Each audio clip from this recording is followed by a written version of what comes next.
दोस्तों नमस्कार, स्वागत है आप सभी का आपके अपने YouTube channel target with MG Sharma में।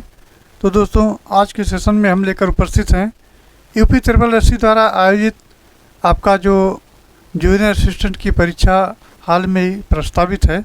इसके अंतर्गत आपकी जो टो सीरीज की श्रृंखला है जो कि घटना चक्र द्वारा प्रकाशित की गई है, इसमें कुल 10 प्रैक्टिस सेट दिए गए हैं। कुल 10 प्रैक्टिस सेट दिए गए हैं जिसमें आपके 2 प्रैक्टिस सेट ऑलरेडी अपलोड कर दिए गए हैं, आप चैनल पर देख सकते हैं। और आज के क्रम में ये तीसरा प्रैक्टिस सेट होने वाला है। चलिए समय न वेस्ट करते हुए तीसरे प्रैक्टिस सेट को शुरू करते हैं, जिसमें आज का हमारा पहला प्रश्न है। पहला प्रश्न कहता है, यह आधुनिक भारतीय भाषाओं का विकास किससे हुआ? तो दोस्तों आधुनिक भारतीय भाषाओं का विकास जो हुआ है ये आपका अपभ्रंश से हुआ है। ऑप्शन ये इसका सही जवाब हो जाता है। चलिए नेक्स्ट देखते हैं। दूसरा नंबर कहता है कि देवनागरी लिपि में स्वर्ण वर्णों की संख्या है। तो देवनागरी लिपि ये जो है इसमें कुल स्वर्ण वर्णों की संख्या है, यानी स्वरों की संख्या है वो 11 है, कुल 11 हैं। अब इसमें 11 में कौन कौन आते हैं? तो आपका छोटा आ आता है और इस प्रकार ये आ आता है, ई आता है और ई आता है। उसी के साथ साथ ऊ आता है और ऊ आता है। फिर आपका री आता है और री के बाद ए आता है और ए आता है। आय के बाद ओ आता है और औ आता है। ये आपके स्वर्ण वर्णों की संख्या है जो कि कुल 11 है। चलिए आगे बढ़ते हैं, क्वेश्चन नंबर 3 की बात करते हैं। 3 नंबर में दिया है, जहाँ शब्दों, शब्दांशों या वाक्यांशों की आवृत्ति हो किंतु उनके अर्थ भिन्न हो, वहाँ निम्न अलंकार होता है। अब ऑप्शन आपका दिया है श्लेष अलंकार, वक्रोक्त, यमक है और रूपक है। तो ये पूछा जा रहा है कि जहाँ शब्दों, शब्दांशों या वाक्यांशों की आवृत्ति होती है किंतु उनके अर्थ भिन्न भिन्न हो और वहाँ अलंकार होते हैं, तो कौन सा अलंकार होता है? तो आपका वहाँ यमक अलंकार होता है। ऑप्शन सी इसका करेक्ट आंसर हो जाएगा। चलिए नेक्स्ट देखते हैं, क्वेश्चन नंबर 4 नंबर कहता है कि पीपर पात सरिस मन डोला। पीपर पात सरिस मन डोला, इसमें पीपर पात उपमा अलंकार का कौन सा अंग है? क्या वाचक है, उपमेय है, साधारण धर्म है या उपमान है, ये बताना है। तो पीपर पात सरिस मंडोला में आपका जो पीपर पात है ये उपमा के क्रम में अगर देखा जाए तो आपका ये उपमान है। क्या है? उपमान है। अब इसके दोस्तों उपमा के 4 अंग होते हैं। उपमेय होता है, पहला होता है उपमेय, उपमेय होता है। दूसरे की बात करें तो दूसरा वाचक होता है, वाचक होता है। तीसरा जो होता है वो साधारण धर्म होता है, साधारण धर्म होता है। और चौथे की बात करें तो चौथा जो आपका होता है ये उपमेय होता है। ये उपमेय तो आपका हो गया, वाचक हो गया, उपमान हो जाएगा, उपमान हो जाएगा। तो ये आपके कुल 4 हैं। चलिए फिर आगे बढ़ते हैं। अब नेक्स्ट आपका है क्वेश्चन नंबर 5 की अगर बात करें तो 5 नंबर में दिया गया है, ये है मृगनयन। मृगनयन शब्द में समास है। तो मृगनयन में क्या अव्ययी भाव समास है, कर्मधारय समास है, तत्पुरुष है या द्वंद्व है? तो दोस्तों ये ध्यान रखना कि मृगनयन में अर्थात इसका जब विग्रह करेंगे तो मृग के सदृश नयन अर्थात मृग के समान नयन, इसमें कर्मधारय समास है। और कर्मधारय समास जो है इसमें पद विशेषण दूसरा पद विशेष भी होता है। तो ये आपका ऑप्शन बी कर्मधारय हो जाएगा, बी आपका करेक्ट आंसर हो जाएगा। नेक्स्ट की बात करें तो नेक्स्ट आपका 6 है। 6 नंबर कहता है कि आना जाना में अपेक्षित विराम चिन्ह है। आना जाना में कौन सा विराम चिन्ह है? तो ऐसे लिखेंगे, अगर आना तो इसी प्रकार डैश लगाएंगे तब लिखेंगे जाना। तो डैश जो है ये आपका योजक चिन्ह होता है, ये अपेक्षित विराम चिन्ह है और इसका सही रूप इसी तरह लिखा जाता है। तो ये जो दोस्तों होता है आना जाना में अपेक्षित विराम चिन्ह योजक का होता है। नेक्स्ट बात है आपका 7वां नंबर क्वेश्चन है। ये कहता है कि स्वोद्देश्य शब्द का सही संधि विच्छेद कौन सा है? तो स्वोद्देश्य में आपका कौन सा हो जाएगा? तो साधन उद्देश्य हो जाएगा। साधन उद्देश्य जो होगा यानी आ हो जाएगा और धन ऊ हो जाएगा, तो इसका पूरा मिला के ओ हो जाएगा और ये आपका संधि विच्छेद हो जाएगा।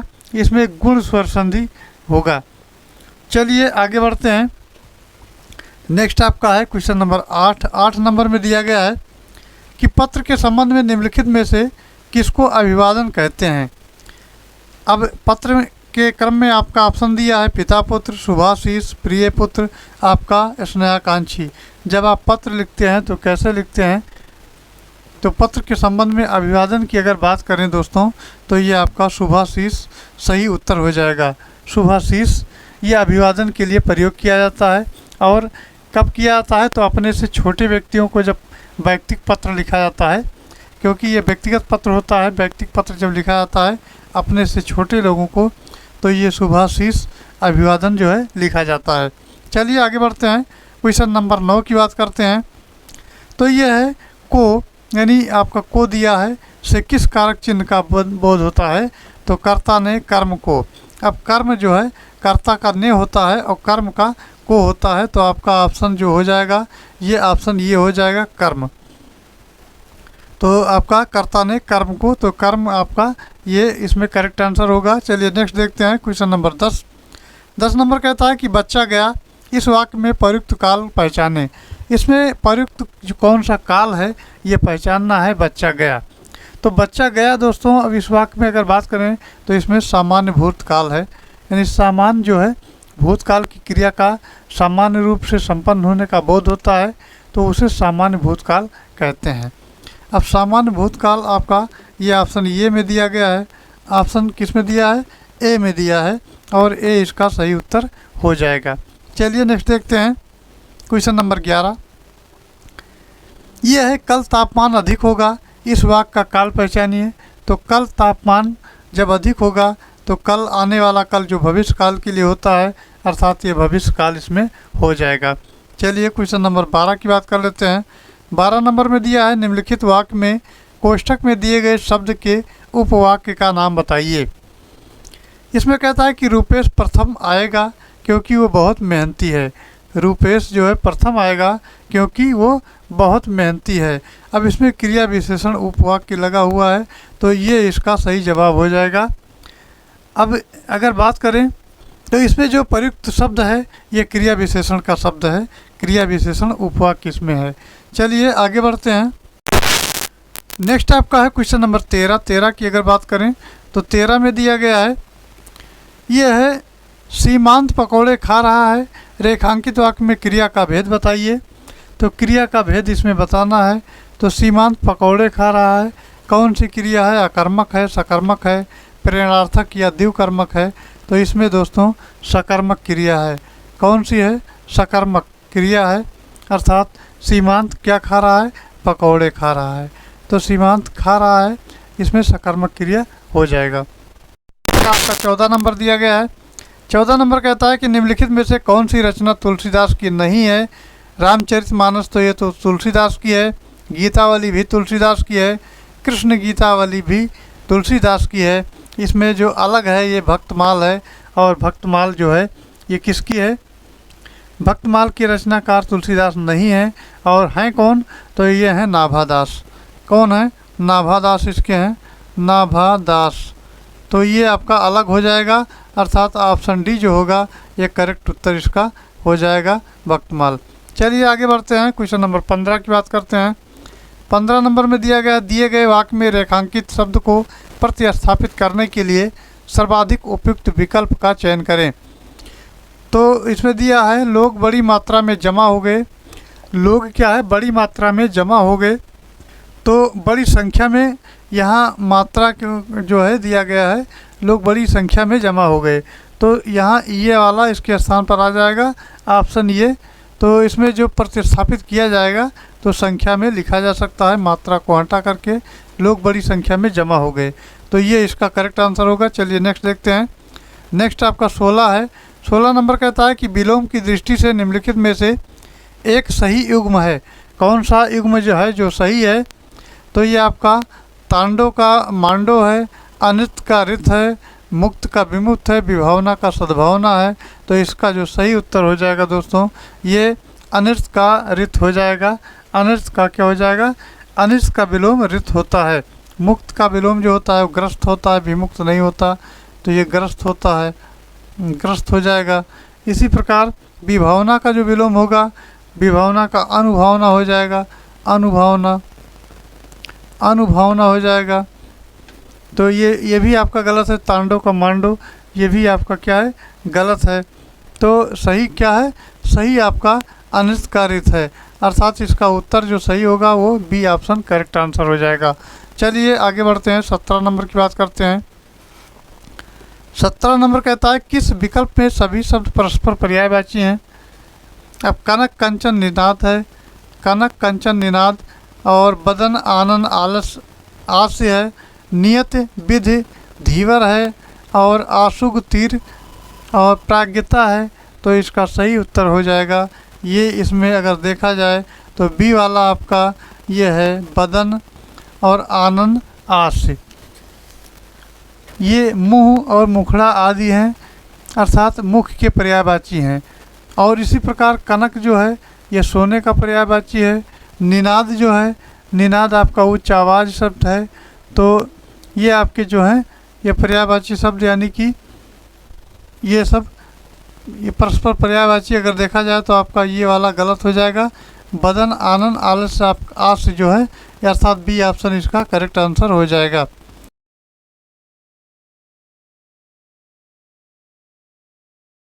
चलिए दोस्तों आगे बढ़ते हैं। अगला क्वेश्चन हमारा 18 नंबर। 18 नंबर कहता है कि कोहली द्वारा शतक लगाया गया इस वाक्य में कृतवाच्य में रूपांतरित वाक्य क्या होगा। तो इसमें रूपांतरित वाक्य बताना है। तो इसका सही उत्तर दोस्तों हो जाएगा ये आपका ऑप्शन बी हो जाएगा। कोहली ने शतक लगाया, कोहली ने क्या किया, शतक लगाया, बी इसका करेक्ट आंसर हो जाएगा। चलिए अब 19 नंबर देख लेते हैं। 19 नंबर कहता है कि इति इति इति का सही अर्थ भेद क्या है।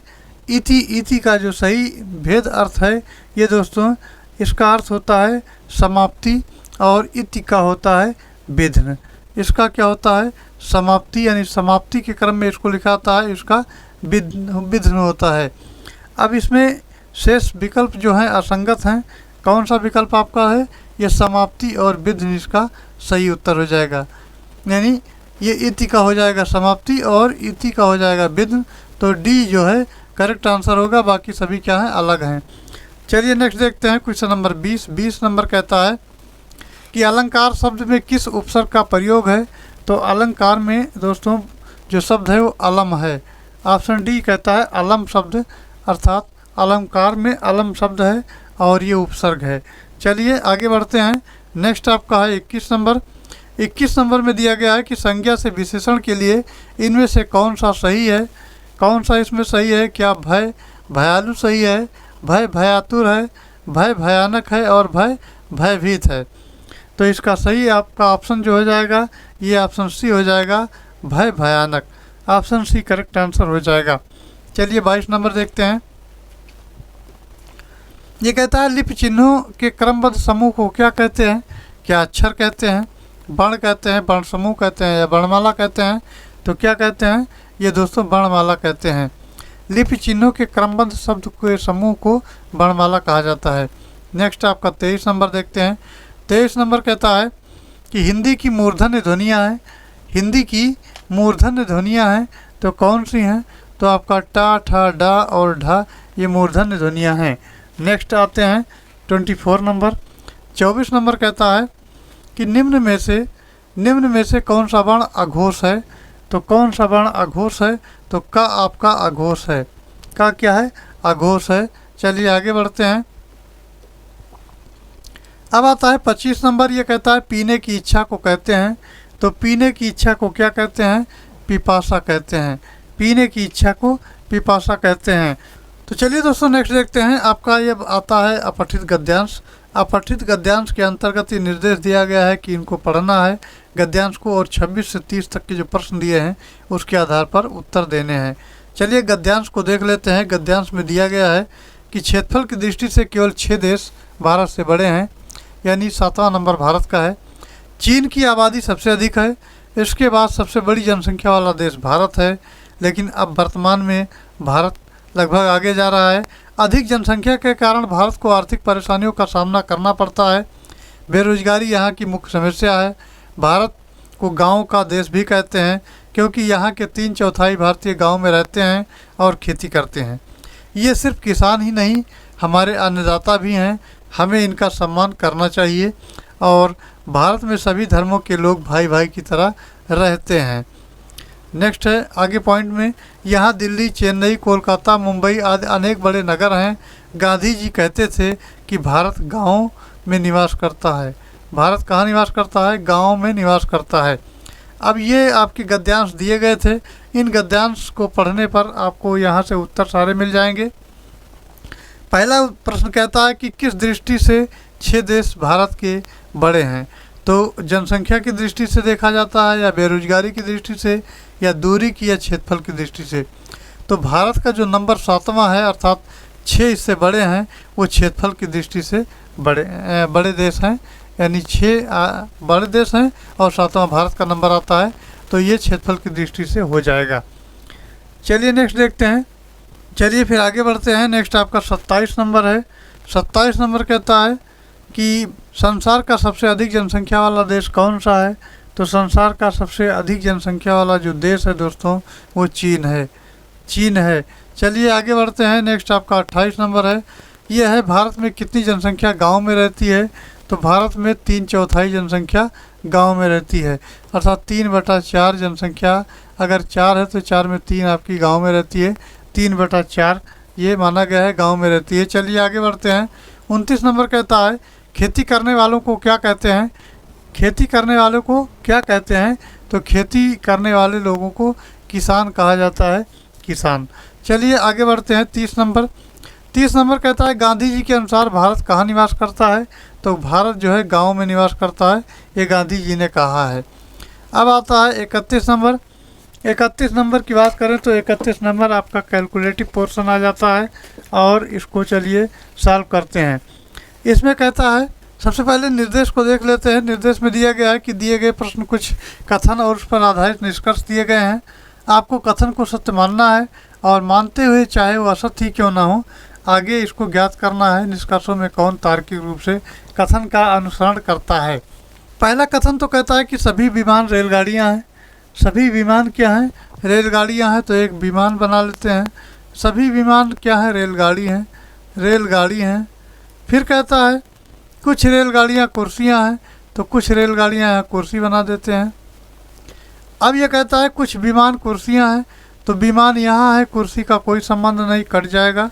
कुछ कुर्सियाँ विमान हैं, कुर्सी यहाँ है, विमान यहाँ है, इसका भी कोई संबंध दूर दूर तक नहीं है।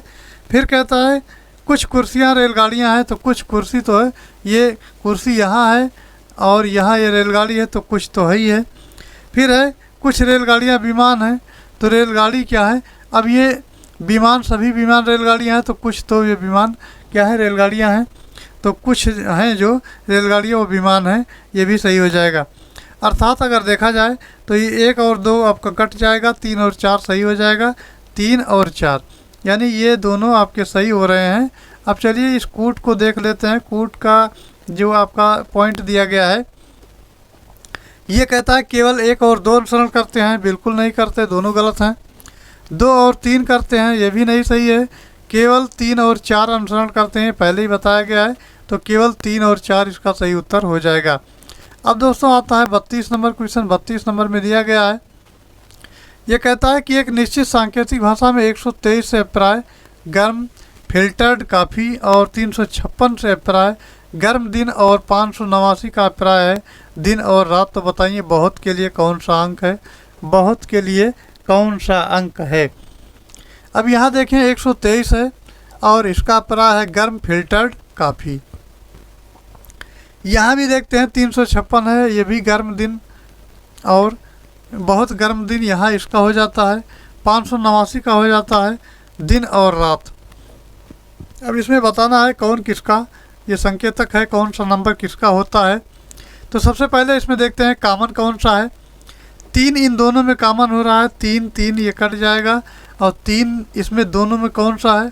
तो इसमें दोस्तों अगर देखा जाए तो गर्म इसमें भी है, गर्म इसमें है, गर्म इसमें भी है, गर्म इसमें भी है। फिर आपका आता है 589।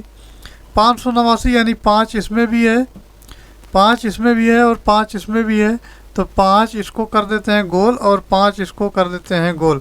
अब यहाँ देखना है दूसरे तरफ, इसमें देखिए बहुत दिन है और इसमें दिन और रात है। तो ये आपका दिन वाला हो जाएगा, दिन वाला हो जाएगा। अब यहाँ से आपका पता चल जाएगा कि बहुत के लिए कौन सा प्रयोग किया गया है। तो बहुत के लिए अब एक ही बच रहा है, इसमें 3 और 5 आपके ऑलरेडी कट गए, 6 बच रहा है, 6 बहुत के लिए हो जाएगा। ऑप्शन डी करेक्ट आंसर हो जाएगा। चलिए आगे बढ़ते हैं। 33 नंबर। 33 नंबर कहता है दिए गए विकल्पों में वो सही विकल्प चुने जो अनुक्रम को पूरा करेगा। इसमें दिया है 152, 164। 152 में कितना जोड़ें कि 164 हो जाए, तो 8 और 4 12, यानी 12 इसमें जोड़ देंगे। अब 164 में अगर 12 जोड़ेंगे तो 176 हो जाएगा। 176 में 12 जोड़ेंगे तो 188 हो जाएगा। 188 में उठा के 12 जोड़ देना है, तो ये 8 2 10 हो जाएगा, और 9 10 हो जाएगा, 2 हो जाएगा, यानी बीच में यहाँ 200 भरा जाएगा, और 200 आपका ऑप्शन सी में दिया गया है, 200। चलिए आगे बढ़ते हैं। 200 इसका उत्तर हो रहा है। 34 नंबर की बात कर लेते हैं। तो 34 नंबर में कहता है कि नीचे दी गई आकृति में कितने त्रिभुज हैं। अब इसमें देखते हैं तो त्रिभुज को गिन लेते हैं। 1 2 3 4 और 5 हो गए। 5 और आपका ये 6 हो गया, ये 7 हो गया, और ये आपका 8 हो गया, यानी कितने त्रिभुज हैं, 8 हो गया, और ये आपका 9 हो गया। तो कुल आपके 9 त्रिभुज इसमें दिए गए हैं। कितने हैं, 9 त्रिभुज दिए गए हैं। 9 इसका करेक्ट आंसर हो जाएगा, जो कि आपका ऑप्शन क्या कहता है, ऑप्शन बी कहता है 9। चलिए नेक्स्ट देखते हैं। 35 नंबर। 35 नंबर कहता है कि दिए गए प्रश्न में एक कथन और उस पर आधारित 2 निष्कर्ष दिए गए हैं। आपको कथन को सत्य मानते हुए चाहे वह असत्य क्यों ना हो ज्ञात करना है कि दिए गए निष्कर्षों में कौन तार्किक रूप से कथन का अनुसरण करता है। कथन दिया गया है, कंपनी एक्स ने अपने कर्मचारियों से आय और संपत्तियां घोषित करने को कहा, परंतु कर्मचारियों के संगठन में इसका जमकर विरोध किया गया। एक भी कर्मचारी अपनी आय घोषित नहीं करना चाहता था। निष्कर्ष में क्या कहता है, निष्कर्ष कहता है कि कंपनी एक्स के कर्मचारियों को अपने वेतन के अलावा कोई अतिरिक्त आय हो ऐसा जान नहीं पड़ता। दूसरा कहता है कर्मचारियों का संगठन चाहता है कि पहले सभी वरिष्ठ अधिकारी अपनी आय की घोषणा कर दें। तो इसमें जो इसका सही दोस्तों उत्तर हो जाएगा, ये ना तो आपका फर्स्ट होगा और ना ही सेकंड होगा, अर्थात कोई अनुसरण नहीं कर रहा है। तो ये सभी डी आपका सही जवाब हो जाएगा, और कोई अनुसरण नहीं करता। अब आगे बढ़ते हैं। अगला क्वेश्चन आपका है 36। 36 नंबर देख लेते हैं। तो इसमें दिया गया है, नीचे दिए गए शब्दों को अर्थपूर्ण क्रम में व्यवस्थित कीजिए। अर्थपूर्ण में व्यवस्थित करना है इसको। तो सबसे पहले जो हो जाएगा वो जनसंख्या वृद्धि हो जाएगा। ये पहले हो जाएगा जनसंख्या वृद्धि, अर्थात 2 पहले हो जाएगा। फिर उसके बाद में दूसरे के बाद फिर क्या हो जाएगा, बेरोजगारी हो जाएगा, यानी कि चौथा हो जाएगा। और बेरोजगारी के बाद फिर आपका गरीबी हो जाएगा, यानी पहला हो जाएगा। और उसके बाद बीमारी हो जाएगा, तो ये 5वां हो जाएगा। और ये तीसरा मृत्यु हो जाएगा। ये आपका 24 153 हो जाएगा। यानी अगर रोमन अंक में दिया गया है तो इसको देखा जाए तो 2 होगा, 2 के बाद 4 होगा, 4 के बाद 1 होगा, फिर 5 3, यानी सी वाला ऑप्शन इसका करेक्ट आंसर हो जाएगा। क्या होगा, सी इसका करेक्ट आंसर हो जाएगा। ये आपका 36 नंबर क्वेश्चन चल रहा है। चलिए आगे बढ़ते हैं। नेक्स्ट है 37। 37 नंबर में आपका एक सारणी दी गई है। ये कहता है कि निम्न विकल्पों में प्रश्न चिन्ह के स्थान पर आने वाली संख्या को बताना है। तो ये सारणी दी गई है। सारणी की क्या विशेषता है, तो सारणी में सबसे पहले ये आपका इस प्रकार से सारणी को जोड़ेंगे या घटाएंगे। ये चाहे जैसे भी आपका ये रीजनिंग का प्रश्न है, तो ये कोई भी लॉजिक लग सकता है। अब इसमें आपका देखते हैं तो ये 2 गुणे 5 हो जाएगा और प्लस 4 हो जाएगा, यानी 2 को 5 से गुणा करेंगे और 4 जोड़ देंगे। फिर इसी प्रकार 3 को 3 से गुणा करेंगे, 6 जोड़ देंगे। 2 को 7 से गुणा करेंगे, 4 जोड़ देंगे। चलिए इसको गुणा करके देखते हैं। तो लिखेंगे 2 गुणे 5 प्लस 4, यानी 5 दूनी 10, 4 14 हो जाएगा। ये 14 आ गया ओवरऑल। फिर कहता है ये हो जाएगा 3 गुणे 3 प्लस 6 हो जाएगा। तो 3 3 6, 3 त्रिका 9, 9 6 15 हो जाएगा। उसी प्रकार अगर देखा जाए तो इसमें लास्ट वाले में क्या होगा, तो ये है 7 दूनी 14, यानी 2 गुणे 7 हो जाएगा प्लस 4। 7 दूनी 14, 4 18 हो जाएगा और 18 इसमें भरा जाएगा यहाँ पर, और 18 आपका ऑप्शन बी में दिया गया है। ऑप्शन बी करेक्ट आंसर हो जाएगा। चलिए आगे बढ़ते हैं। अगला क्वेश्चन कहता है कि 16 बच्चों की पंक्ति में जब अनिल को बाईं ओर से दो स्थान खिसका दिया जाता है तो वो बाएं से 7वें स्थान पर हो जाता है, तो पंक्ति में दाएं सिरे से उसकी जो स्थिति है वो कौन सी है। तो बाईं ओर खिसकाने पर अगर बात करें तो इस 2 स्थिति खिसकता है, तो 2 और 7 अगर जोड़ देंगे तो ये आपका हो जाएगा 9, यानी 2 7 में अगर 2 जोड़ते हैं 7 में 2 तो ये 9 हो जाएगा। और दाहिनी ओर से स्थिति अगर बात करें तो दाहिनी ओर से 16 है, 16 में से ये 9 निकाल देंगे तो और 1 जोड़ देंगे क्योंकि उसका स्थान आ जाता है, तो ये अगर 16 में से 9 निकालेंगे तो 7 हो जाएगा और प्लस 1, यानी 8वीं जो होगी श्रेणी 8 इसमें हो जाएगा। 8वीं स्थिति इसकी होगी, क्या होगी 8वीं, आपका ऑप्शन बी में दिया गया है। अब आता है 39 नंबर। 39 नंबर कहता है कि एक फोटोग्राफ में किसी पुरुष की ओर इंगित करते हुए एक महिला कहती है उसके भाई की पिताजी मेरे दादा जी के इकलौते पुत्र हैं। वो महिला फोटोग्राफ से पुरुष से किस प्रकार संबंधित है। तो सबसे पहले ये बना लेते हैं डायग्राम। फोटोग्राफ की बात करते हैं तो फोटोग्राफ एक यहाँ ऐसे बना लेते हैं। ये फोटोग्राफ वाला पुरुष है, यानी ये पुरुष है फोटोग्राफ वाला। ये कहता है इंगित करता है किसी को, महिला को कहता है। अब महिला को यहाँ बना लेते हैं, ये महिला हो जाता है और महिला क्या हो जाती है। फिर कहता है उसके भाई के पिताजी, यानी उसके भाई के पिताजी, तो पिताजी यहाँ हो जाएंगे, इसके पिताजी और इसके पिताजी हो जाएंगे, पिता हो जाएंगे। पिताजी मेरे दादाजी। अब यहाँ इसका एक इकलौता पुत्र होगा और यहाँ भी इसके पिता हो जाएंगे, तो इनके दादाजी हो जाएंगे। अब इनके जो हैं यानी इस महिला के कौन हो जाएंगे, दादाजी हो जाएंगे। इसमें कहता है दादाजी के इकलौते पुत्र हैं, तो इकलौते पुत्र हैं ये। वो महिला फोटोग्राफ वाली पुरुष से किस प्रकार संबंधित है। तो फोटोग्राफ वाला जो महिला है वो क्या है, उसकी दोस्तों वो है बहन। क्या है उसकी, वो क्या है, बहन है, और बहन इसमें दिया गया है ऑप्शन सी में। चलिए आगे बढ़ते हैं, 40 नंबर की बात करते हैं। यह कहता है यदि राहुल आदित्य से लंबा है किंतु रोहन से छोटा है। फिर कहता है रोहन करण से लंबा है, तो सबसे लंबा कौन है।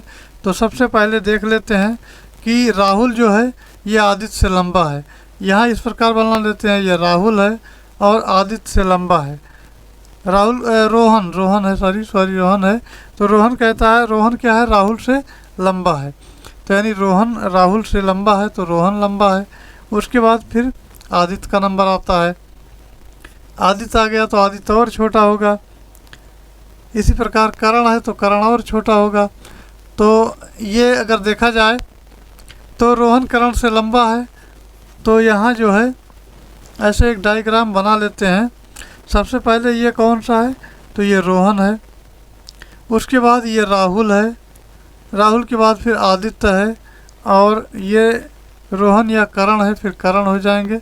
तो इसमें कहता है कि सबसे लंबा कौन सा है, तो सबसे लंबा अगर देखा जाए तो ये आपका रोहन है। रोहन यहाँ सबसे लंबा है, रोहन आपका करेक्ट आंसर हो जाएगा। ये ऑप्शन सी दिया गया है। चलिए आगे बढ़ते हैं दोस्तों। अब आता है 41 नंबर। ये निम्नलिखित आकृति में वर्ग औसत विक्रेताओं को दर्शाता है, त्रिभुज गायकों को दर्शाता है, और वृत्त शल्य चिकित्सकों को दर्शाता है, आयत माताओं को दर्शाता है। अक्षरों को कौन सा समूह शल्य चिकित्सक को दर्शाता है, तो ये माताएं या गायक हैं। तो सबसे पहले अगर देखेंगे तो ये गायक हो जाते हैं, यहाँ ऐसे आप लिख लेते हैं। तो ये गायक को दर्शाता है और ये शल्य चिकित्सक को दर्शाता है, शल्य चिकित्सक को। ये दोस्तों जो वर्ग है यानी आयत है माता को दर्शाती है, माता, और ये औषध विक्रेता यानी औषध विक्रेता हो जाएंगे। अब इसमें कहता है, इसमें क्या कहता है कि कौन सा समूह शल्य चिकित्सकों को दर्शाता है, या तो माताएं या गायक को दर्शाता है। तो गायक कौन हो जाते हैं, या तो माता या गायक। तो शल्य चिकित्सक वाला आपका ये वृत्त हो जाएगा, और इसमें ये आपका जो है ये माता का हो जाएगा और ये गायक हो जाएगा। अब इसमें बताना है कौन सा होता है। तो ये दोस्तों ए सी और आपका यानी ये जो है ये हो जाएगा और सी हो जाएगा, और साथ ही साथ एफ भी हो जाएगा, ए सी एफ यानी AFC, जो कि आपका ऑप्शन बी में दिया गया है। ऑप्शन बी, ये आपका ऑप्शन बी दिया गया है और ऑप्शन बी करेक्ट आंसर हो जाता है, AFC इसका करेक्ट आंसर होगा। चलिए आगे बढ़ते हैं। नेक्स्ट प्रश्न की अगर बात करें तो नेक्स्ट प्रश्न कहता है, नेक्स्ट कौन सा है,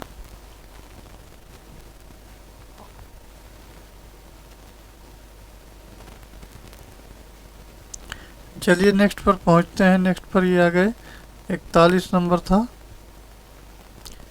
तो 41 नंबर आपका जो सही उत्तर हो जाएगा वो ऑप्शन बी हो जाएगा। चलिए आगे बढ़ते हैं। अब आता है क्वेश्चन नंबर 42। एक सटीक घड़ी पर सुबह 8 बजे का समय नज़र आता है, दोपहर 2 बजे का समय नज़र आएगा, तो घंटे की सुई कितनी डिग्री जो है घूम चुकी होगी। अब इसमें बताना है कि कितनी डिग्री वो घूम चुकी होगी।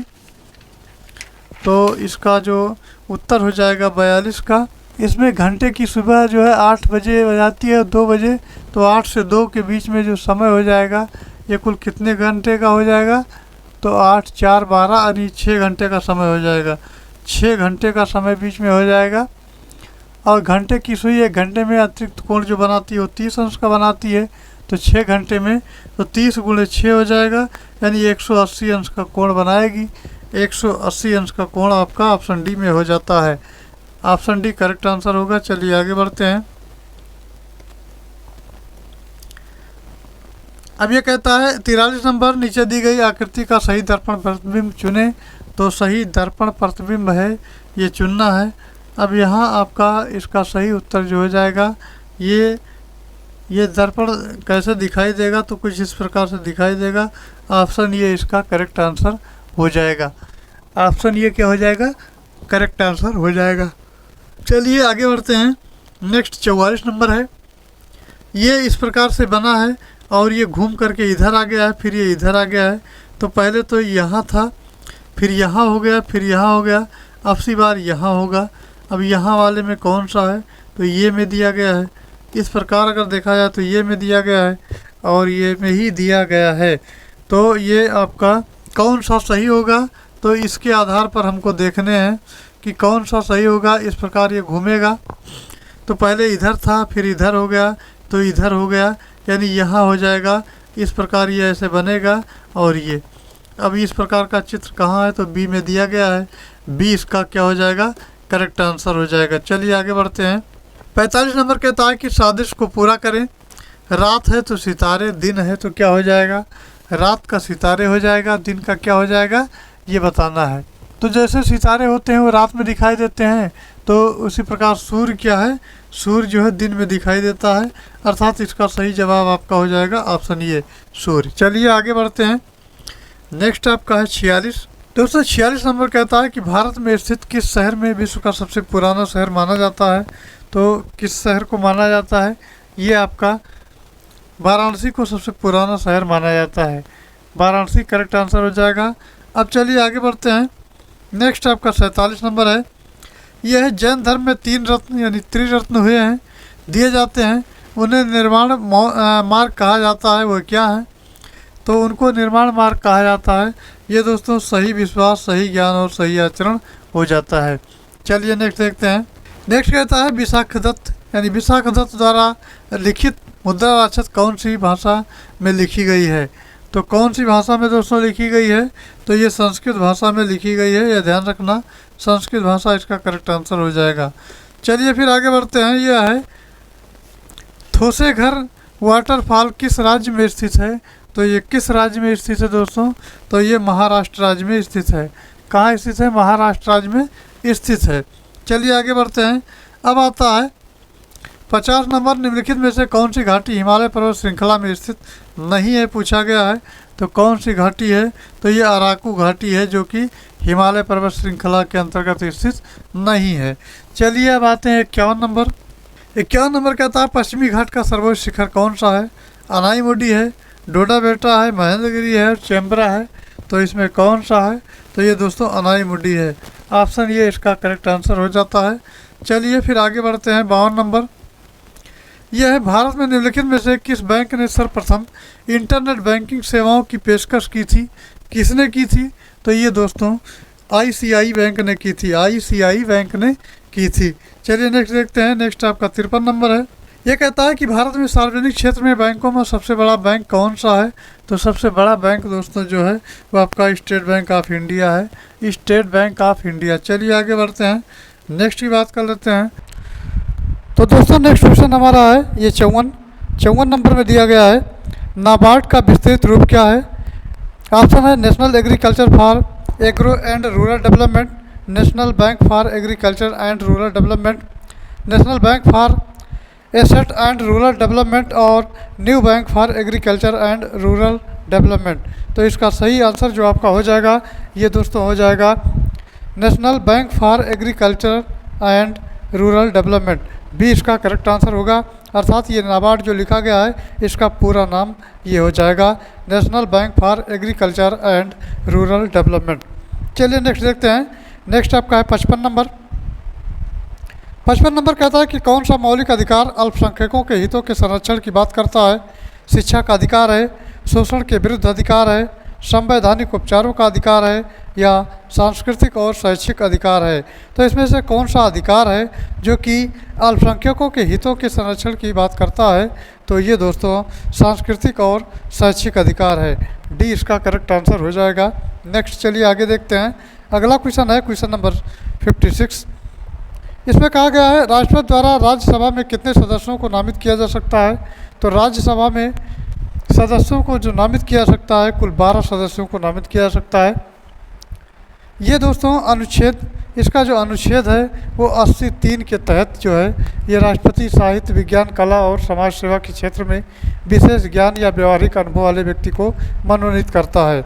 चलिए नेक्स्ट प्रश्न की तरफ बढ़ते हैं। नेक्स्ट प्रश्न आपका है 57 नंबर कहता है कि निम्नलिखित में से कौन सा कथन गलत है? अब इसमें से गलत कथन बताना है। भारत के संविधान के अनुच्छेद 61 में राष्ट्रपति के महाभियोग की प्रक्रिया का वर्णन किया गया है। दूसरा कहता है महाभियोग प्रस्ताव संसद के किसी भी सदन में प्रस्तुत किया जा सकता है। और सी ऑप्शन की बात करें तो सी ऑप्शन में दिया गया है, सी ऑप्शन कहता है कि महाभियोग प्रस्ताव सदन की कुल सदस्यता के 2/3 से अधिक बहुमत से पारित किया जा सकता है। और डी ऑप्शन में दिया गया है कि राष्ट्रपति पर राष्ट्रीय सुरक्षा के उल्लंघन के लिए महाभियोग चलाया जा सकता है। तो ये दोस्तों सही इसका जो ऑप्शन हो जाएगा वो आपका डी हो जाएगा। राष्ट्रपति पर राष्ट्रीय सुरक्षा के उल्लंघन के लिए महाभियोग चलाया जा सकता है। नेक्स्ट क्वेश्चन की तरफ बढ़ते हैं। नेक्स्ट आपका है 58। ये कहता है किसी वस्तु का भार उस समय न्यूनतम होता है जब उसे रखा जाता है। कहाँ रखा जाता है? तो किसी वस्तु का भार जब न्यूनतम होता है जब पृथ्वी के केंद्र पर उसको रखा जाता है। पृथ्वी के केंद्र पर रखा जाता है तो उसका भार क्या होता है? न्यूनतम होता है। चलिए नेक्स्ट देखते हैं 59 नंबर। 59 कहता है कि मोटर गाड़ियों में साइड की वस्तुओं को देखने के लिए जो प्रयुक्त दर्पण होता है, अर्थात जो साइड में शीशा लगाया जाता है, वो कौन सा दर्पण होता है? उत्तल दर्पण होता है, अवतल दर्पण होता है, समतल दर्पण होता है या इनमें से कोई नहीं होता? तो समतल दर्पण तो होता नहीं, ये डी 2 ऑप्शन आपके हट गए। अब बात आता है उत्तल दर्पण का और अवतल दर्पण का। तो इसमें कौन सा है जो साइड यानी गाड़ियों की साइड को देखने के लिए लगाया जाता है? तो दोस्तों उत्तल दर्पण होता है। ऑप्शन ये इसका करेक्ट आंसर हो जाएगा। चलिए नेक्स्ट देखते हैं। नेक्स्ट क्वेश्चन आपका है 60। रेटिना पर नेत्र द्वारा निर्मित प्रतिबिंब होता है। तो रेटिना पर नेत्र द्वारा जो प्रतिबिंब होता है वो आपका वास्तविक, उल्टा और छोटा होता है। क्या होता है? एक तो वास्तविक होता है और उल्टा होता है और साथ साथ छोटा भी होता है। नेक्स्ट क्वेश्चन आपका है क्वेश्चन नंबर 61। 61 नंबर में कहा गया है कि सितंबर 2023 में भारत में संपन्न G20 शिखर सम्मेलन की थीम क्या थी? तो G20 शिखर सम्मेलन जो आपका हुआ है ये 2023 में सितंबर में हुआ है। और इस शिखर का जो सम्मेलन है इसकी थीम क्या रही है? तो थीम की बात करें तो थीम दोस्तों हुई वन अर्थ, वन फैमिली और वन फ्यूचर। ये इसका थीम रहा है। चलिए नेक्स्ट देखते हैं क्वेश्चन नंबर 62 की बात कर लेते हैं। 62 नंबर कहता है भारत का पहला वैदिक थीम वाला पार्क कहाँ बनाया गया है? क्या मथुरा में बनाया गया है, सहारनपुर में बनाया गया है, चित्रकूट में बनाया गया है अथवा नोएडा में बनाया गया है? ये चारों विकल्पों में से कहाँ आपका जो वैदिक थीम वाला पार्क है वो कहाँ बनाया गया है? तो ये दोस्तों नोएडा में बनाया गया है। कहाँ बनाया गया है? नोएडा में बनाया गया है। और नोएडा में किस स्थान पर बनाया गया है? तो ये दोस्तों सेक्टर जो है, ये सेक्टर आपका 78 में बनाया गया है।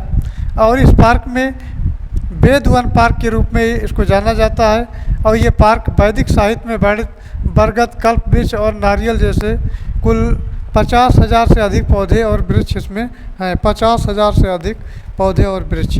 चलिए आगे बढ़ते हैं, कहाँ बनाया गया है। तो चलिए दोस्तों अब नेक्स्ट क्वेश्चन देखते हैं। नेक्स्ट आपका है 63 नंबर।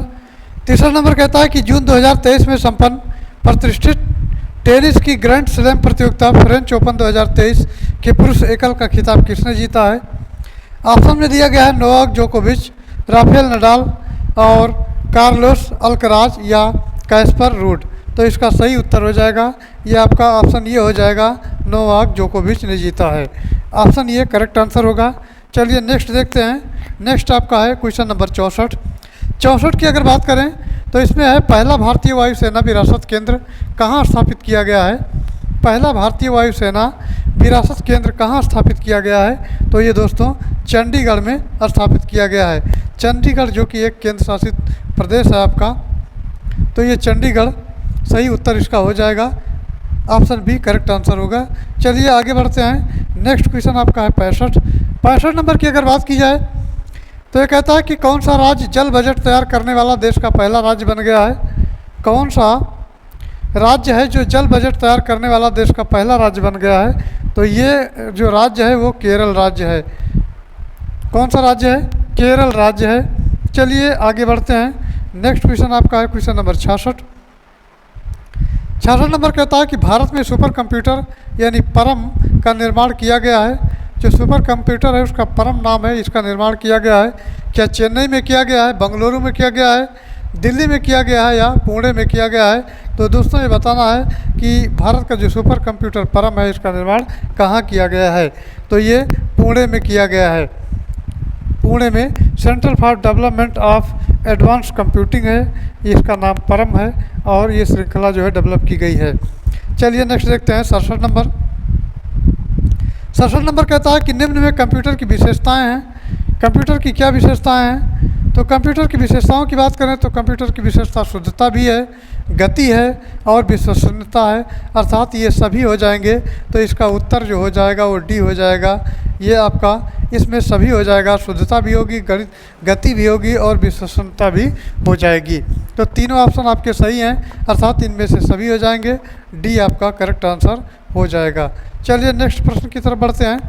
नेक्स्ट आपका आता है 68 नंबर क्वेश्चन। 68 में दिया गया है सीपीयू का निष्पादन प्राय किस में मापा जाता है? क्या जीबी में मापा जाता है, मेगाहर्ट्ज में मापा जाता है, एमआईपीएस में मापा जाता है या बैंड दर में मापा जाता है? तो सीपीयू का जो निष्पादन है दोस्तों वो मेगाहर्ट्ज में मापा जाता है, यानी एमएचजेड में मापा जाता है। मेगाहर्ट्ज और गीगाहर्ट्ज में इसको मापा जाता है। चलिए नेक्स्ट देखते हैं 69 नंबर। 69 नंबर कहता है कंप्यूटर किस प्रकार की भाषा को समझता है? सरल भाषा को समझता है, कठिन भाषा को समझता है, मशीनी लैंग्वेज को समझता है या यांत्रिक भाषा को समझता है? तो दोस्तों जो कंप्यूटर है ये जो मशीनी भाषा होती है उसको समझता है, यानी मशीनी भाषा को ये समझता है और ख़ासतर 0 और 1 को समझता है अपने लैंग्वेज में। तो चलिए फिर नेक्स्ट देखते हैं। नेक्स्ट आपका प्रश्न है 70 नंबर कहता है कि ग्रुपवेयर होता है। ग्रुपवेयर क्या होता है? एक नेटवर्क होता है, फर्मवेयर होता है, हार्डवेयर होता है अथवा सॉफ्टवेयर होता है। तो जो दोस्तों आपका ग्रुपवेयर है ये क्या होता है? ये एक प्रकार का सॉफ्टवेयर होता है। ग्रुपवेयर एक प्रकार का क्या होता है? सॉफ्टवेयर होता है जिसका उपयोग दस्तावेज़ों को साझा करने में और दस्तावेज का प्रबंधन करने में ये इसका प्रयोग किया जाता है। चलिए नेक्स्ट देखते हैं 71 नंबर कहता है कि लिनक्स एक ऑपरेटिंग सिस्टम है, मैक का है, विंडोज़ का है, माइक्रोसॉफ्ट का है या ओपन सोर्स का है? तो ये किसका लिनक्स जो ऑपरेटिंग सिस्टम है किसका है? तो ये दोस्तों हो जाएगा ओपन सोर्स का है। ओपन सोर्स का है, डी इसका करेक्ट आंसर हो जाएगा, डी। चलिए आगे बढ़ते हैं।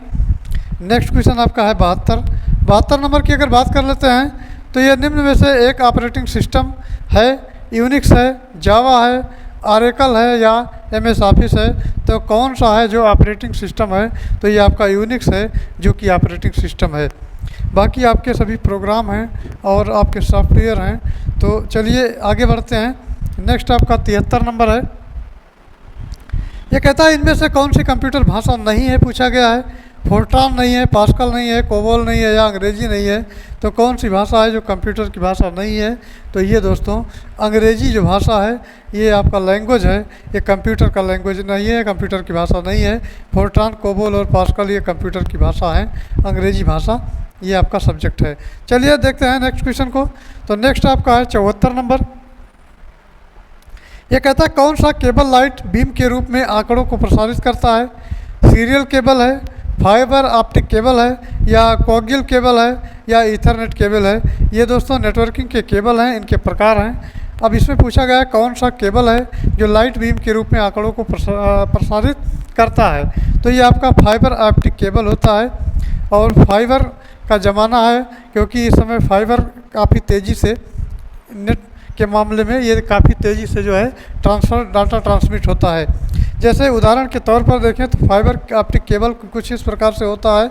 इसमें लेज़र के रूप में लाइट चलती है, अर्थात मान लिया ये पाइप है तो ये यहाँ से लेज़र इस तरह ये फेंकेगा तो यहाँ ये रिफ्लेक्ट, इस प्रकार इसका रिफ्लेक्शन अधिक होता है और ये काफ़ी तेज़ी मात्रा में, यानी इसका जो डाटा ट्रांसमिट करने की दर है वो बहुत तेज़ी से चलता है, अर्थात डाटा तेज़ी से ट्रांसमिट होता है। चलिए आगे बढ़ते हैं। नेक्स्ट क्वेश्चन आपका 75 नंबर है। नेक्स्ट आपका 75 नंबर कहता है, ये कहता है कि टेलीविज़न ट्रांसमिशन निम्न में से किसका उदाहरण है। सिंप्लेक्स और कम्युनिकेशन का है, हाफ डुप्लेक्स और कम्युनिकेशन का है, फुल डुप्लेक्स कम्युनिकेशन का है या उपरोक्त में से कोई नहीं है। तो टेलीविज़न का जो ट्रांसमिशन है ये दोस्तों, इसका जो ट्रांसमिशन है ये सिंप्लेक्स का है। क्या है? सिंप्लेक्स का है, अर्थात डाटा एक तरफ से आ रहा है और आप आंकड़ों को देख रहे हैं। हाफ डुप्लेक्स जो होता है कम्युनिकेशन एक तरफ से होता है, सिंप्लेक्स में कम्युनिकेशन एक तरफ से होता है और आपका डुप्लेक्स जो होता है, डुप्लेक्स कम्युनिकेशन, इसमें डाटा एक तरफ से जाएगा, उसके बाद जब वो ओवर बोलेगा तो दूसरा जो है उस बाद में बोलेगा। अब बात करें अगर मोबाइल कम्युनिकेशन की तो आपका ये फुल डुप्लेक्स में है, क्योंकि साथ साथ बातें होती रहती हैं। मान लीजिए एक व्यक्ति यहाँ है, एक व्यक्ति यहाँ है, ये बोल रहा है और तुरंत ये भी बोल रहा है, तो दोनों का ये साथ साथ डाटा ट्रांसमिट हो रहा है और वो बात कर पा रहा है। लेकिन अगर सिंप्लेक्स की बात करें तो सिंप्लेक्स में एक व्यक्ति जो जैसे आपका वायरलेस होता है और वायरलेस में एक व्यक्ति बोलता है, एक बार में एक ही बार डाटा ट्रांसमिट होता है, अर्थात ये व्यक्ति बोलेगा तो ये चुप रहेगा, केवल सुनेगा, और ये व्यक्ति जब बोलेगा तो ये चुप रहेगा, ये सुनेगा। तो अर्थात वन लाइनर होता है, एक तरफ डाटा एक ही बार में ट्रांसमिट होता है। मोबाइल आपका जो है फुल डुप्लेक्स है, साथों साथ दोनों डाटा आपका ट्रांसमिट होता रहेगा। और टेलीविज़न का उदाहरण लेते हैं तो ये आपका सिंप्लेक्स है, केवल डाटा आपका ट्रांसमिट होकर आएगा, आप सूचनाओं को देख पाएंगे। चलिए आगे बढ़ते हैं। तो इसका जो सही उत्तर हो जाएगा दोस्तों, ये आपका ये वाला हो जाएगा। क्या हो जाएगा? टेलीविज़न का बात किया गया है तो ये सिंप्लेक्स डुप्लेक्स हो जाएगा। चलिए आगे बढ़ते हैं। नेक्स्ट आपका 76 नंबर है। 76 नंबर कहता है यहाँ भरना है, इंटरनेट एक सूचना स्थान है जहाँ दस्तावेज और अन्य संशोधन संग्रहित हैं।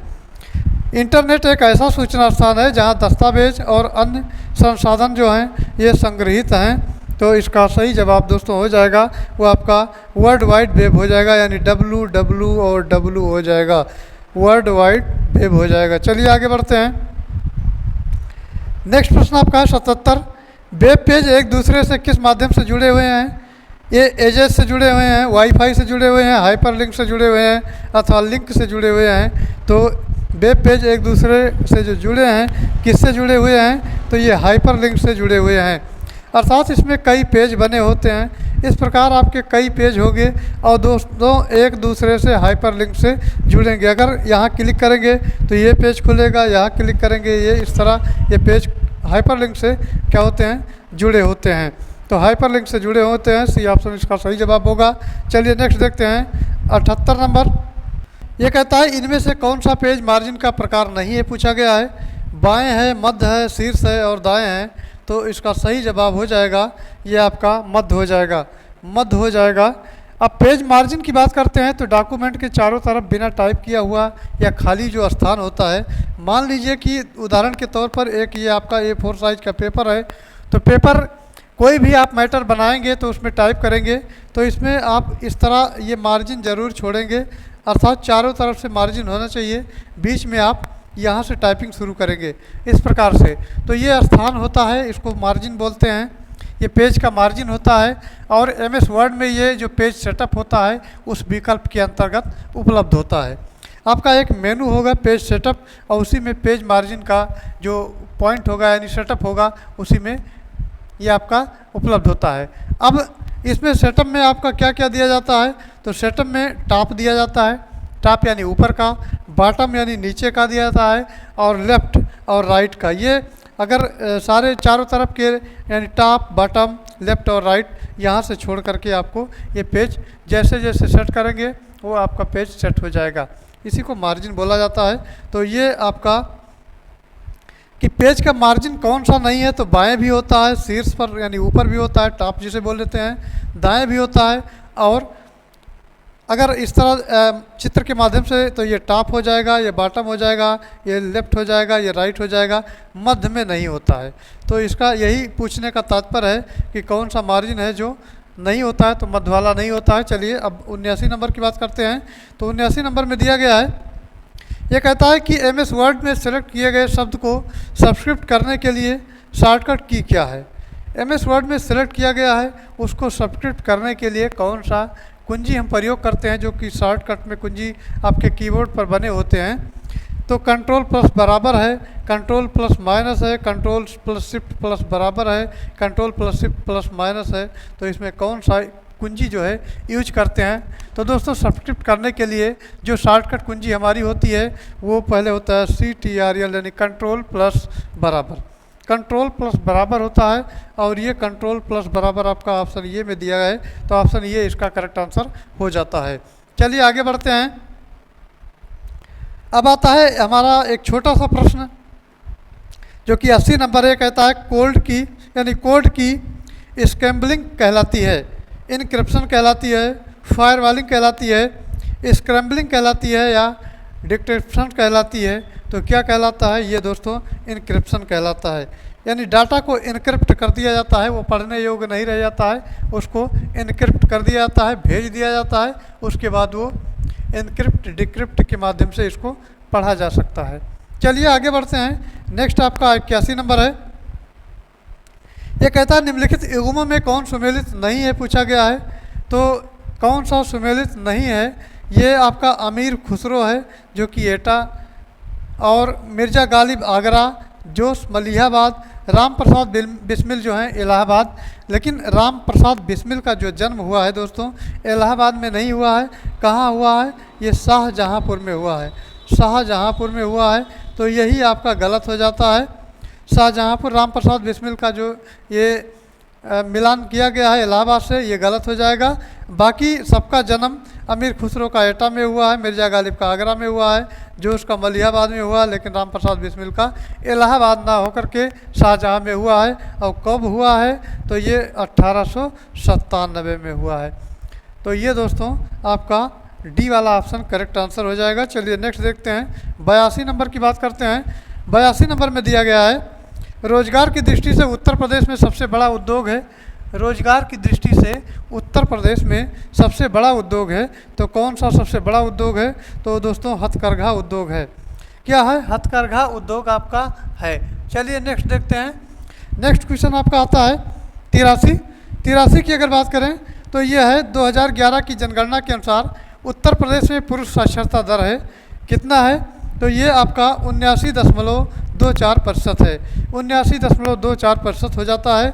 चलिए 84 नंबर की बात करते हैं। 84 नंबर में दिया है निम्नलिखित में से कौन सा अभ्यारण्य सही सुमेलित नहीं है, तो नहीं पूछा गया है। एक तरफ तो आपका पश्चिमी बिहार दिया गया है, दूसरी तरफ स्थान दिया गया है। अब बात कर लेते हैं कि कौन कौन सा पश्चिमी बिहार है जो कि सही सुमेलित नहीं है, पूछा गया है इस प्रश्न में। हाँ, नहीं पूछा गया है। तो नहीं के क्रम में अगर देखा जाएगा तो समस्तीपुर आपका रायबरेली में है, नवाबगंज पश्चिमी बिहार इलाहाबाद में आपका नहीं है, ये उन्नाव में है। नवाबगंज पश्चिम बिहार जो उत्तर प्रदेश के उन्नाव ज़िले में है, यहाँ उन्नाव हो जाएगा, तब ये सही हो जाएगा। और गलत हमको बताना है। और बाखिरा पश्चिम बिहार संत कबीर नगर में है, सांडी हरदोई में है, तो नवाबगंज इसका करेक्ट आंसर हो जाएगा। चलिए 85 नंबर की बात कर लेते हैं। ये कहता है निम्नलिखित में से किस दलहन फसल का क्षेत्रफल उत्तर प्रदेश में सर्वाधिक है? मूंग का है, अरहर का है, मटर का है अथवा चना का है? तो दोस्तों इसका सही जवाब हो जाएगा, वो आपका हो जाएगा चना का है। डी इसका करेक्ट आंसर हो जाएगा। अब बात करें कि दलहन फसल में उत्तर प्रदेश, तो चना की अगर बात कर लेते हैं तो चना का जो क्षेत्रफल है वो चना का है। चना का कुछ इस प्रकार है, 6.08 है लाख हेक्टेयर में। उड़द है, उड़द की बात करें तो 5.61 है। अरहर है, अरहर की बात करें तो ये आपका 2.90 है। और मूंग की बात करें, मूंग की दाल की, तो 0.85 है। ये आपके परसेंटेज में दिए गए हैं, यानी लाख हेक्टेयर में दिए गए हैं। चलिए नेक्स्ट देखते हैं 86 नंबर। 86 नंबर कहता है रानी लक्ष्मीबाई बांध अवस्थित है कहाँ? बेतवा नदी पर है, केन नदी पर है, रिहंद नदी पर है या टोंस नदी पर है? कहाँ पर स्थित है? तो ये दोस्तों बेतवा नदी पर स्थित है। ऑप्शन ये इसका करेक्ट आंसर हो जाएगा। अब बढ़ते हैं 87 नंबर। 87 नंबर कहता है यमुना एक्सप्रेस वे है, यमुना एक्सप्रेस वे है, तो यमुना एक्सप्रेस की अगर बात करें तो ये दोस्तों आपका हो जाता है ग्रेटर नोएडा से आगरा तक का है। और ग्रेटर नोएडा से आगरा तक है। लंबाई की अगर बात करें तो 165.537 इसका किलोमीटर का ये दायरा है, अर्थात दूरी है। चलिए फिर आगे बढ़ते हैं। नेक्स्ट आपका 88 नंबर है। 88 नंबर कहता है उत्तर प्रदेश ब्रजमंडल का संबंध इनमें से किन लोक नृत्य से है? चरकुला से है, छोलिया से है, जोगिनी से है अथवा नटवरी से है? तो इसका सही उत्तर आपका हो जाएगा ये चरकुला नृत्य से है। ऑप्शन ये इसका सही जवाब हो जाएगा। चलिए नेक्स्ट देखते हैं। नेक्स्ट क्वेश्चन आपका 89 है। ये कहता है निम्नलिखित में से कौन बनारस घराने से संबंधित हैं? पहला पॉइंट आपका दिया है बेगम अख्तर और मोतीबाई, रसूलन बाई और सिद्धेश्वरी देवी। अब कौन इसमें ये जो है बनारस घराने से संबंधित हैं, इनमें से देखना है। तो रसूल बाई जो है, मोतीबाई और सिद्धेश्वरी देवी ये बनारस घराने से संबंधित हैं। कौन कौन है? रसूल बाई यानी तीसरा हो जाएगा, सिद्धेश्वरी देवी चौथा हो जाएगा और मोतीबाई अर्थात बेगम अख्तर जो हैं ये बनारस घराने से संबंधित नहीं हैं। और अब बात करें तो इन तीनों में अर्थात अगर कहा जाए तो 2, 3 और 4, 2, 3 और 4 जो कूट जिसमें दिया गया है, 2, 3 और 4 आपका ऑप्शन डी में दिया गया है। तो ऑप्शन डी इसका करेक्ट आंसर हो जाएगा, 2, 3 और 4। अब 2, 3 और 4 मोतीबाई, रसूलन बाई, सिद्धेश्वरी देवी, आपका डी करेक्ट आंसर हो जाएगा। चलिए आगे बढ़ते हैं। नेक्स्ट क्वेश्चन है क्वेश्चन नंबर 90। इसमें कहता है कि सूची फर्स्ट और सूची सेकंड को सुमेलित कीजिए, सही उत्तर का चयन कर और नीचे दिए गए कूट को मिलान करना है। इसमें एक तरफ तो आपका मेला दिया गया है और दूसरी तरफ आयोजन स्थल दिए गए हैं। और मेलों से प्रश्न दोस्तों उत्तर प्रदेश की जितनी भी परीक्षाएं होती हैं, खासकर आर में तो बहुत आपके मिलान करने से कई बार प्रश्न पूछे गए हैं। तो उत्तर प्रदेश के जो मेले हैं ये काफ़ी मेले उत्तर प्रदेश में लगते हैं और यहाँ से प्रश्न बनते हैं। तो सूची में अगर देखा जाए तो पहला है बटेसर का मेला। बटेसर का मेला कहाँ लगता है? तो बटेसर का मेला आगरा में लगता है। दूसरा देवा का मेला तो बाराबंकी में लगता है। और हरिदास जयंती जो लगता है ये बिंद्रावन में लगता है। और नवचंदी का मेला आगरा में लगता है। अब इसके मिलान की अगर बात करें तो ए को मिलाया जाता है किससे? ए को 3 से मिलाया जाता है, आगरा से। देवा आपका बी पे है तो ये 1 हो जाता है। इसी प्रकार सी का जो हो जाता है चौथा और डी का हो जाता है, डी का जो हो जाता है ये आपका मेरठ हो जाता है। नवचंदी मेरठ पे लगेगा, ये गलती से आपका आगरा पे लग गया है तो मेरठ हो जाएगा यानी दूसरा। तो आपका 13 यानी 31 42 हो जाएगा। 31 42 किस में दिया गया है? ऐसे नंबरों से याद कर लेना, 31 और 42 आपका ऑप्शन डी में दिया गया है। ऑप्शन डी करेक्ट आंसर हो जाएगा। ऑप्शन डी क्या होगा? करेक्ट आंसर हो जाएगा। चलिए 91 नंबर देखते हैं। ये कहता है पंडित दीनदयाल उपाध्याय पशु चिकित्सा विज्ञान विश्वविद्यालय स्थित है, फैजाबाद में है, मथुरा में है, बरेली में है अथवा झांसी में है, कहाँ पे स्थित है? तो पंडित दीनदयाल उपाध्याय पशु चिकित्सा विज्ञान विश्वविद्यालय, ये आपका दोस्तों मथुरा में स्थित है। कहाँ पे स्थित है? मथुरा में स्थित है, ये ध्यान रखना है। चलिए आगे बढ़ते हैं। नेक्स्ट है क्वेश्चन नंबर 92। 92 में दिया गया है, उत्तर प्रदेश शासन ने संगीत रत्न पुरस्कार जिसकी स्मृति में प्रारंभ किया है वो हैं, तो किसकी स्मृति में किया है? क्या उस्ताद रशीद अहमद के स्मृति में किया है, उस्ताद निसार हुसैन खां हैं, उस्ताद बिस्मिल्लाह खां अथवा पंडित रविशंकर? किसकी स्मृति में ये दोस्तों संगीत रत्न पुरस्कार किया गया है प्रारंभ? तो ये आपका सी ऑप्शन हो जाता है, उस्ताद बिस्मिल्लाह खां, इनकी स्मृति में संगीत रत्न पुरस्कार का प्रारंभ किया गया है। नेक्स्ट आपका आता है 93। 93 नंबर कहता है, जुलाई 2023 में उत्तर प्रदेश के किस शहर में राष्ट्रीय शहीद स्मारक और राष्ट्रीय रेलवे सुरक्षा संग्रहालय का शुभारंभ किया गया है? तो इसका सही जवाब हो जाएगा लखनऊ। लखनऊ संग्रहालय का शुभारंभ किया गया है। अब दोस्तों आगे बढ़ते हैं, 94 नंबर क्वेश्चन देखते हैं। 94 नंबर क्वेश्चन कहता है, उत्तर प्रदेश में पहले महिला विश्वविद्यालय की स्थापना कहाँ की जाएगी? क्या लखनऊ में की जाएगी, प्रयागराज में की जाएगी, गोरखपुर में की जाएगी या वाराणसी में की जाएगी? तो ये बताना है कि उत्तर प्रदेश में महिला विश्वविद्यालय की जो स्थापना है वो कहाँ की जाएगी? तो ये दोस्तों गोरखपुर में की जाएगी, गोरखपुर में की जाएगी। और इस विश्वविद्यालय की स्थापना निर्णय रियल इस्टेट कंपनी यानी शोभा डेवलपर की ओर से किया गया है। चलिए नेक्स्ट देखते हैं। नेक्स्ट आपका 95 नंबर है। ये कहता है, वर्ष 2021 का गांधी शांति पुरस्कार किसे प्रदान किया गया है? तो ये आपका गीता प्रेस गोरखपुर को किया गया है। और गीता प्रेस गोरखपुर से धार्मिक पुस्तकें निकलती हैं। जितनी भी धार्मिक पुस्तकें आपकी निकलती हैं गीता प्रेस गोरखपुर से निकलती हैं। और यहाँ इसको 2021 में गांधी शांति पुरस्कार से इसको सम्मानित किया गया है, प्रदान किया गया है। तो आपका ये उत्तर हो जाएगा गीता प्रेस गोरखपुर। चलिए आगे बढ़ते हैं, क्वेश्चन नंबर 96 नंबर की बात कर लेते हैं। अप्रैल 2023 में उत्तर प्रदेश के किस शहर में राष्ट्रीय जलवायु सम्मेलन 2023 यानी नेशनल क्लाइमेट कॉन्क्लेव का आयोजन किया गया है? तो ये दोस्तों लखनऊ में किया गया है। ऑप्शन बी इसका करेक्ट आंसर हो जाएगा। चलिए नेक्स्ट देखते हैं। नेक्स्ट प्रश्न आपका है प्रश्न संख्या 97। 97 में आपका ये कोड दिया गया है, मिलान करना है। तो सूची फर्स्ट सेकंड को सम्मिलित करें और दिए गए कोड का सही उत्तर।